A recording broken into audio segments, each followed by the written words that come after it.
റോഡിനെ പറ്റിയിട്ട് എന്താ പറയാനുള്ളത്? കാരണം വെച്ചാൽ നല്ല റോഡോ കണ്ടലൊക്കെ വേറെ എവിടുന്നേലും കൊണ്ടുവരുന്നത്.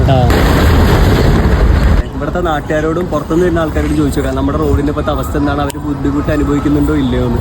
ഓക്കെ, ഏട്ടാ ഒരു കാര്യം ചോദിക്കാൻ വേണ്ടിട്ട് ഏട്ടാ, നമ്മളുടെ ഈ റോഡിനെ പറ്റിയിട്ട് എന്താ പറയാനുള്ളത്? കണ്ടുവരുന്ന പോലെ നമുക്ക് ഇപ്പൊ ഇവിടെ മാത്രമല്ല, ഇവിടുന്ന് അങ്ങോട്ട് പോയാലാണ് ഏറ്റവും കൂടുതൽ. അവിടെ നല്ല ഇതേപോലെ ഇവിടെ ഇങ്ങനെയല്ല, കിണർ പോയില്ല, അത് നൈപ്പറമ്പ് വരെ ഒരു ഭാഗമില്ല.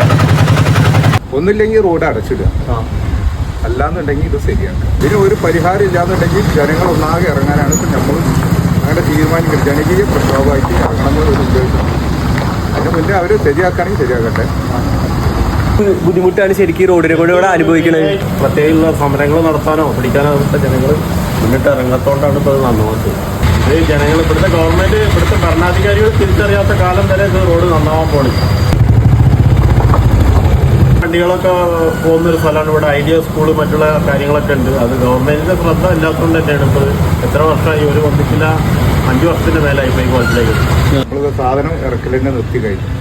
അതെന്ന് പറഞ്ഞിട്ടുണ്ടെങ്കിൽ വിൽക്കാൻ വയ്യ. ഒരു വണ്ടി പോയി കഴിഞ്ഞാൽ അത്രയും പൊടി ഇങ്ങനെ അടിച്ചു കയറുകയാണ്. പിന്നെ നമ്മളും രോഗികളാവുകയാണ്. നമ്മളുടെ റോഡിനെ പറ്റിയിട്ട് എന്താ പറയാനുള്ളത്? ഈ റോഡിനെ പറ്റി വളരെ മോശം അഭിപ്രായമാണ്. കാരണം ഇനി നമ്മുടെ നാട്ടിലേക്ക്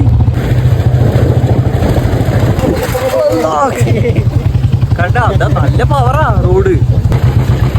ഞാനിപ്പോൾ ഇത് കാണിച്ചതുകൊണ്ട് വലിയ മാറ്റങ്ങൾ ഉണ്ടാകുമോ എന്ന് ചോദിച്ചാൽ എനിക്കറിയില്ല. പക്ഷെ നമ്മുടെ നാട്ടിൽ ഒരുപാട് ആൾക്കാർ നേരിടുന്ന ഒരു പ്രശ്നം തന്നെയാണ് പണ്ടാറ റോഡ്.